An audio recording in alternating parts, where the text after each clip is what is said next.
Cewek desa ini namanya Yunjin. Ia merasa tahun ini adalah tahun terberat di hidupnya, di mana ayahnya sedang sakit parah dan keuangan keluarganya menurun drastis. Hingga yang tadinya hidupnya udah melarat, sekarang malah tambah melarat. Meski begitu, ayahnya tetap ingin Yunjin sekolah setinggi mungkin. Makanya ia mengerahkan segala koneksi dan tabungannya hanya demi menyekolahkan Yunjin ke sekolah favorit yang ada di kotanya, supaya nanti Yunjin bisa kuliah di kampus terbaik. Ketika sampai di sekolah barunya, Yunjin tampak takjub setengah mati saat melihat sekolahnya itu dipenuhi dengan anak-anak tajir, keren, dan juga gaul. Sementara dirinya sendiri terlihat cuma seperti remahan rengginang yang disapu sama emak. Gak lama kemudian ada sebuah motor yang lewat di dekatnya dan tanpa sengaja menginjak selang air hingga membuat Yunjin terkena hujan lokal. Kesal, Yunjin pun mendekati pengendaranya, tapi pas Yunjin ingin memakinya, tuh orang malah melindungi Yunjin dari lemparan bola baseball yang hampir kena kepalanya. Alhasil Yunjin kini cuma bisa diam doang. Rupanya pengendara motor itu bernama Zeng. Ia merupakan siswa paling tajir, paling pintar, dan paling ganteng di sekolahnya. Pokoknya hidupnya sempurna banget kayak spek nabi. Gak hanya itu, Zeng juga punya geng yang semua anggotanya adalah anak-anak hits. Mereka adalah Meng Shui dan Ziyi. Dan sudah jadi rahasia umum jika Meng Shui menyukai Zeng sejak kecil. Makanya gak heran ketika ada cowok yang suka padanya, Meng Shui malah bodoh amat, gak peduli. Beberapa saat kemudian sebelum Yunjin masuk kelas, ia diajak kenalan dengan seorang yang sama miskinnya seperti dirinya. Dia adalah Fu Hua, yang kemudian menjadi teman satu-satunya Yunjin di sekolah. Gak lama setelah itu, Yunjin masuk kelas dan dipersilakan duduk di bangku yang ada di belakang Zeng. Tapi anehnya, Zeng malah menepati itu bangku, dan mau gak mau Yunjin pun duduk di bangkunya Zeng. Dan hari demi hari pun berlalu sampai suatu hari hasil ulangan mid semester mulai dibagikan. Ziyi yang gak sengaja mengintip nilai ulangan Yunjin pun langsung tertawa kencang karena ternyata nilainya Yunjin jelek banget. Hal itu berbanding terbalik dengan milik Zeng yang lagi-lagi mendapat nilai sempurna. Di waktu lagi istirahat, tepatnya pas Yunjin akan keluar sambil bawa buku, tiba-tiba Zeng dengan isengnya merebut tuh buku. Gak ingin tinggal diam, Yunjin pun terus berusaha merebutnya kembali. Namun apalah dayanya, pembalut yang ia sembunyikan dalam tubuhku keburu jatuh ke lantai. Sambil menahan malu, Yunjin pun segera pergi dari kelas. Sementara itu, Zeng merasa sangat bersalah. Ia lalu mencoba minta maaf dengan meminta Yunjin membaca bukunya yang tadi ia rebut. Namun Yunjin mengabaikannya, sampai-sampai ia nggak sengaja menginjakkan kursinya ke kaki Zeng cukup lama. Saat itulah Yunjin mulai membuka bukunya yang ternyata Zeng telah membantu mengisikan semua jawaban PR-nya. Pulang-pulang, Yunjin dihadang sama Ziyi yang memintanya untuk membantu Zeng jalan ke kantin.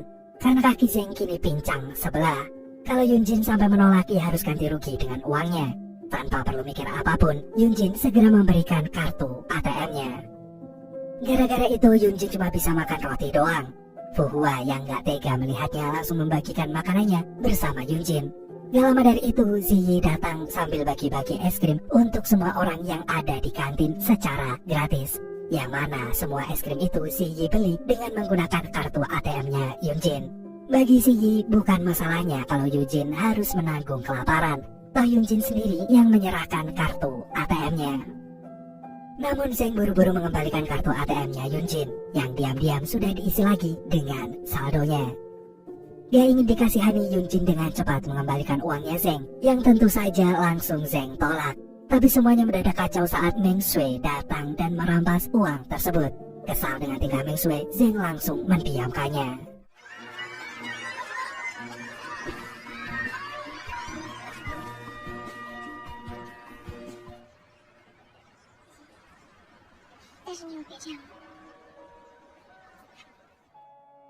Ia lalu menghampiri Yunjin di atap sekolah. Di situ selain minta maaf atas sikap teman-temannya yang keterlaluan, Zeng juga ingin mengajak Yunjin belajar bareng. Awalnya Yunjin menolak, tapi ia teringat dengan teguran dari gurunya bahwa ia harus serius belajar agar pengorbanan ayahnya yang telah menyekolahkannya gak berakhir sia-sia. Untuk itu mulai sekarang setiap habis pulang sekolah, Yunjin selalu pergi ke atap sekolah hanya untuk belajar bersama Zeng.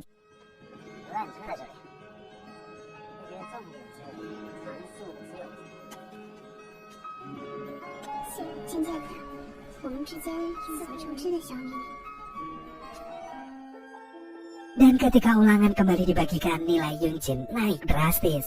Zheng yang melihatnya pun jadi ikut merasa bangga. Besoknya Fuhua ngajakin Yunjin ke lapangan untuk nonton tim baseball latihan di sana. Dan di sana ada juga Zheng dan juga Si Yi yang terlihat sangat menguasai permainan baseballnya. Fuhua kemudian jujur ke Yunjin kalau selama ini ia sebenarnya suka sama Si Yi yang tengil itu. Lagian Fuhua tahu kalau Yunjin pun mulai ada hati dengan Zheng sejak mereka menghabiskan banyak waktu belajar bareng. Mendengar itu, Yunjin cuma bisa senyum-senyum sendiri. Namun ketika Zheng ingin bertemu dengan Yunjin, Fuhua bilang Yunjin mendadak harus pulang karena ada urusan keluarga. Selang beberapa hari kemudian, Zheng kaget saat mendapati Fuhua duduk di bangkunya Yunjin. Katanya itu adalah permintaan dari Yunjin sendiri, yang mana saat ini Yunjin sedang mengurung dirinya di toilet. Dengan panik, Zheng meminta Yunjin keluar dari sana. Begitu Yunjin keluar, ia bilang ke Zheng kalau saat ini dirinya sama sekali gak mood buat bicara dengan siapapun. Karena ternyata Yunjin baru saja kehilangan ayahnya untuk selama-lamanya. Yunjin kemudian melampiaskan kesedihannya dengan berlari sekejeng-kejengnya. Dan tanpa sepengetahuannya, Zheng mengikuti dari belakang. Sejak saat itu Yunjin memutuskan untuk menjaga jarak dari Zheng. Ia kali ini akan fokus belajar demi mewujudkan impian ayahnya yang ingin dirinya kuliah di kampus terbaik. Dan akhirnya tibalah hari di mana semua anak sedang berkumpul di farewell party untuk merayakan kelulusan mereka. Di momen itu Fuhua menunjukkan ke Yunjin bahwa ia bisa mengajak Si Yi berdansa dengannya. Dan benar aja Fuhua berhasil melakukannya. Sementara Yunjin hanya bisa duduk sendirian di pojokan. Di tengah kesendiriannya itu, Meng Shui tiba-tiba menghampirinya. Ia secara belak-belakan bilang kalau dirinya iri dengan Yunjin. Padahal Yunjin dan Zheng baru kenal, tapi mereka berdua bisa sedekat itu. Sedangkan dirinya yang udah lama mengenali Zheng, sama sekali gak bisa memiliki hubungan lebih dari sekedar teman biasa. Meski begitu, Meng Shui bisa pastikan kalau Yunjin gak akan pernah bisa bersama dengan Zheng. Karena ini adalah realita, bukan kisah Cinderella. Lagian Yunjin harus sadar diri kalau cewek miskin kayak dia sangat-sangat gak selevel untuk menjadi pendamping hidupnya Zheng. Namun saat acara dansa dimulai, Zheng malah bersikeras ngajakin Yunjin berdansa dengannya. Meng Shui yang melihatnya pun otomatis semakin kepanasan. Dan akhirnya Yunjin pun bersedia berdansa dengan Zheng.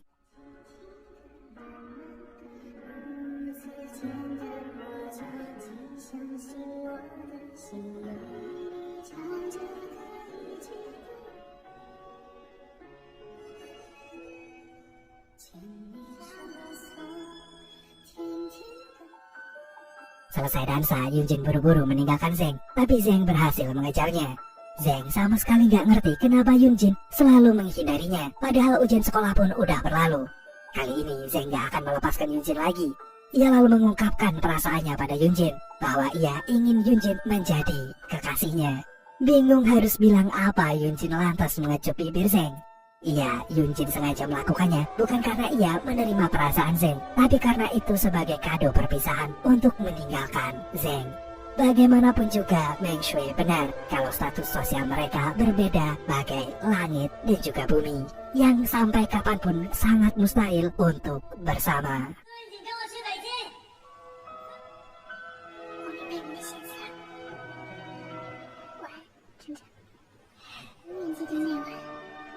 成州游泳初见是这一晚，是我给他告别的纪念。再见，哲哲。 Bulan demi bulan pun berlalu. Kini Yunjin telah resmi menjadi seorang mahasiswa di sebuah kampus terbaik di sana. Untuk menambah uang sakunya, Yunjin pun memutuskan untuk kerja part-time di perpustakaan kampusnya. Di sana Yunjin dikenalkan dengan seniornya yang bernama Juan. Juan ini sudah bekerja di perpustakaan itu selama lebih kurang 2 tahun. Suatu waktu, Yunjin terlambat datang ke kantin. Itu artinya Yunjin telah kehilangan jatah makan siangnya. Dan untuk mengganjal perutnya, Yunjin cuma bisa makan roti seadanya. Tapi tiba-tiba Juan mendatanginya sambil memberinya makanan. Gak ingin berhutang budi, Yunjin langsung membayarnya dengan uang. Namun bukannya kesinggung, Juan malah menawarkan pekerjaan untuk Yunjin, yaitu menyiapkan properti untuk sebuah pemotretan. Tentu aja Yunjin dengan senang hati menerima tawaran itu. Dan mulai dari situlah Yunjin dan Juan jadi lebih sering menghabiskan waktu bersama-sama.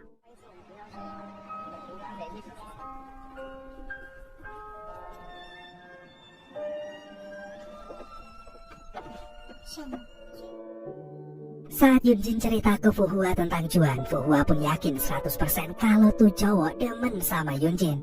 Mungkin inilah waktu yang tepat untuk Yunjin mulai sesuatu hubungan yang serius. Tapi Fuhua tahu kalau di hatinya Yunjin masih tetap ada Zeng. Tepat saat Fuhua membahas Zeng, Yunjin seperti mendengar suara Zeng yang terus memanggil namanya.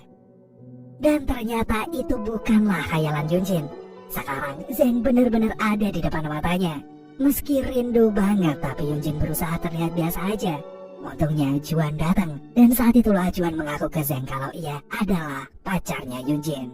Walaupun itu nggak sesuai dengan kenyataan, tapi Yunjin di situ sama sekali nggak berusaha untuk klarifikasi yang sebenarnya terjadi. Namun bukannya patah hati mendengar kabar itu, Zeng malah mengajak Yunjin dan Juan pergi ke sebuah kuil bersama adiknya yang bernama Zhang Yue. Di kuil terlihat Yunjin dan Zeng sedang duduk berdampingan untuk menuliskan sebuah harapan di buku mereka masing-masing. Setelah itu Zeng memaksa Yunjin untuk mengatakan yang sejujurnya, kalau apa yang Juan katakan tadi bohong. Sayangnya Yunjin cuma diam doang tanpa bilang apapun. Malamnya Zeng yang udah kehilangan kesabaran menantang Yunjin untuk minum wine. Padahal Zeng tahu kalau Yunjin sama sekali gak bisa minum-minum begitu. Makanya baru satu kali minum Yunjin langsung teler. Dan sesaat kemudian Yunjin mengigau memanggil-manggil nama Zeng. Mendengar itu Zeng sontak mengetahui isi hati Yunjin yang sebenarnya. Dan gara-gara kejadian itu Juan lantas menjauhi Yunjin. Ia malu karena ternyata cintanya bertepuk sebelah tangan. Lebih baik sekarang mereka berdua menjadi orang asing yang gak perlu lagi saling mengenali satu sama lain. Yang dulunya penting sekarang asing. Lalu Yunjin pun mendatangi Zeng sambil menahan kesel. Yunjin minta agar Zeng berhenti mengganggu hidupnya, karena sebelum Zeng muncul kembali hidupnya terasa sangat damai. Namun Zeng kali ini gak percaya, mengingat semalam Yunjin mengigau memanggil namanya. Apalagi dulu Yunjin pernah menciumnya. Kalau Yunjin beneran gak ada rasa dengan dirinya, harusnya waktu itu Yunjin gak perlu memberikan harapan.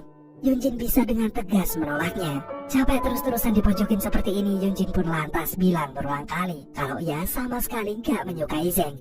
Ia terpaksa mengatakan itu supaya Zeng bisa segera melupakannya. Dan ternyata cara itu berhasil membuat Zeng berhenti mengejarnya. Kini mereka kembali melanjutkan kehidupan masing-masing tanpa pernah saling berkomunikasi lagi. Suatu hari Yunjin pulang ke desanya. Rupanya ibunya telah menikah lagi dengan seorang pria yang bekerja sebagai akuntan di pabrik milik keluarga Zeng. Meski Yunjin masih belum bisa menerima kenyataan itu, tapi ia berusaha untuk ikhlas asalkan ibunya bahagia. Waktu Yunjin lagi jalan-jalan dengan sang ibu, ia seketika kaget bukan main saat melihat Zeng ada di depan matanya lagi. Rupanya Zeng kesana untuk mengantarkan barang ke pabrik yang baru aja dibeli oleh ibunya. Mendengar itu Yunjin cuma bisa jawab oh aja, lantaran dirinya sekarang sedang sibuk banget membuat lampion untuk dijual ke pasar. Dia ingin melihat Yunjin kelelahan, Zeng pun langsung menyuruh Yunjin istirahat dan ia akan memberikan Yunjin uang. Tersinggung dengan apa yang Zeng katakan, Yunjin pun bilang bahwa inilah yang membuat mereka selamanya gak akan pernah bisa bersama. Karena sampai kapanpun Zeng yang kaya itu gak akan pernah mengerti betapa beratnya mendapatkan uang dari hasil jerih payahnya sendiri. Merasa bersalah dengan ucapannya barusan, Zeng kemudian begadang semalaman untuk membantu Yunjin menyelesaikan lampionnya. Melihat itu, hati Yunjin pun seketika luluh. Ia kali ini gak bisa lagi menutupi perasaannya untuk Zeng. Zeng yang peka kemudian meminta Yunjin untuk berjanji setelah kuliah nanti, Yunjin akan pergi bersamanya ke Beijing. Dan tanpa pikir panjang, Yunjin pun ngangguk setuju. Ketika kelulusannya tinggal sebentar lagi, Yunjin dengan getol memasukkan banyak lamaran kerja ke Beijing. Tapi sayang gak ada satupun lamarannya yang keterima. Dan akhirnya Yunjin pun menerima tawaran kerja dari temannya yang ada di Shanghai. Sewaktu Yunjin dalam perjalanan menuju Shanghai, Zeng tiba-tiba menghubunginya bahwa ia telah menemukan pekerjaan untuk Yunjin di Beijing. Maka detik itu juga Yunjin pun langsung pesan tiket kereta ke Beijing.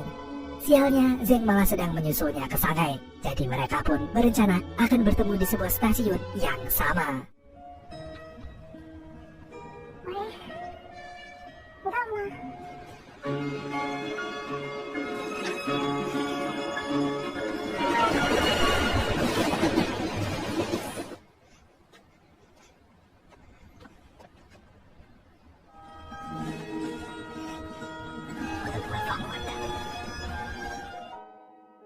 Kini Zheng dan Yunjin telah pindah ke Beijing.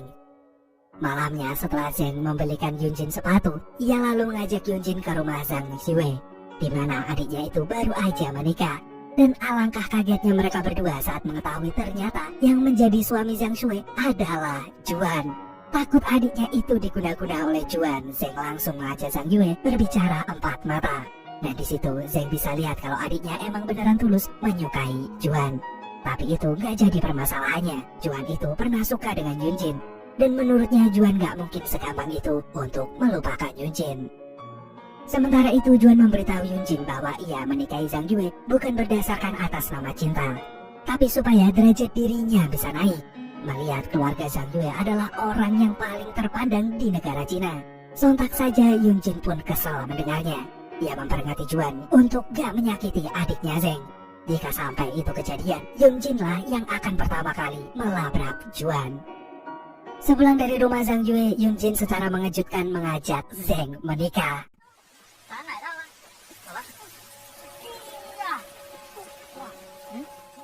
你当时为什么不放心我？愿你会娶我吗？我这一辈子都不会离开你。 Keesokan harinya, ayah tiri Yunjin memberitahu Yunjin kalau ibunya terkena kanker serviks. Tapi Yunjin gak perlu khawatir karena sekarang kondisi ibunya jauh lebih baik. Ia kemudian jujur ke Yunjin bahwa ia terpaksa menggelapkan uang dari perusahaan Zheng untuk membayar biaya operasi ibunya Yunjin waktu itu. Dengan cepat Yunjin menghubungi satu persatu temannya untuk pinjam duit. Sayangnya gak ada yang bisa membantunya. Karena udah gak ada pilihan lagi, Yunjin pun dengan berat hati menghubungi Juan. Di rumah, Zheng akhirnya tahu kalau sekarang Yunjin lagi nyari pinjaman duit. Soalnya tadi salah satu teman Yunjin menelpon Zheng. Sebenarnya Zheng gak suka mengetahui kabar itu dari orang lain. Tapi Yunjin gak perlu cemas. Ia sudah menyiapkan uang untuk ayah tirinya Yunjin. Namun begitu tahu Yunjin gak membutuhkannya lagi karena ia sudah mendapat pinjaman dari Juan, sontak saja Zheng langsung marah besar. Ia marah karena dirinya seakan-akan gak ada artinya dalam hidup Yunjin. Dengan emosi, Zheng pergi menemui Juan. Ia kemudian melemparkan uangnya ke arah Juan sebagai bayaran atas uang yang Yunjin pinjam. Waktu kembali pulang ke rumah, Zheng cerita ke Yunjin betapa ia sangat menyukai Yunjin sejak dulu kala. Tapi dari dulu sampai sekarang Yunjin selalu membuat Zheng bertanya-tanya tentang perasaan Yunjin yang sebenarnya. Seakan-akan cuma dia doang yang cinta, sedangkan Yunjin enggak. Dan besoknya Yunjin mendapat kabar jika Zheng akan segera pergi ke Amerika. Bila Yunjin ingin ikut dengan Zheng, Yunjin masih ada waktu untuk ke bandara. Namun ternyata Yunjin memilih tetap di Cina, dan sejak itulah hubungan mereka berakhir. Meski begitu, kemanapun Yunjin pergi, ia selalu teringat kepada Zheng. Gak bisa terus-terusan begini, Yunjin pun akhirnya memutuskan untuk ke Amerika juga. Sesampainya di Amerika setelah mencari Zheng kesana kemari, Yunjin akhirnya menemukan Zheng, yang mana Zheng saat ini sedang membantu wanita hamil masuk ke dalam mobilnya. Yunjin menduga bahwa itu adalah istrinya Zheng. Gak lama kemudian Yunjin pun kembali ke Cina. Ia kini sedang berada di atap sekolahnya dulu untuk mengenang kebersamaannya dengan Zheng. Dan tanpa disangka-sangka, Zheng ternyata juga ada di sana. Ia waktu itu sempat melihat Yunjin di Amerika. Gak ingin Yunjin salah paham, Zheng menjelaskan kalau wanita hamil itu hanyalah temannya. Lagian Zheng gak akan menikah kalau bukan bersama Yunjin. Mendengar itu, Yunjin pun langsung merasa lega. Mereka lalu kembali bersama lagi karena nyatanya Yunjin pun juga sangat-sangat mencintai Zheng.